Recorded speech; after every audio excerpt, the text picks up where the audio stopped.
افغان طالبان رجیم میں افغانستان کی معیشت تباہ ہو گئی ہے۔ اقوام متحدہ نے افغان طالبان رجیم میں افغانستان کی تباہ ہوتی معیشت پر رپورٹ جاری کر دی۔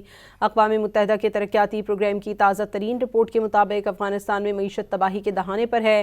طالبان رجیم صرف دہشت گردوں کی حمایت اور سرپرستی پر توجہ دے رہا ہے۔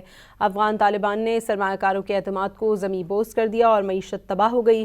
افغان طالبان رجیم کے مستحکم معیشت کے غیر حقیقی دعوے دھرے کے دھرے رہ گئے ہیں۔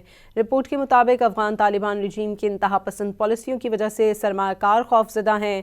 افغان رجیم کی سخت گیر پالیسیوں نے شفافیت دفن کر دی اور سالانہ $5 ارب حوالہ ہنڈی میں جانے کا انکشاف کیا ہے۔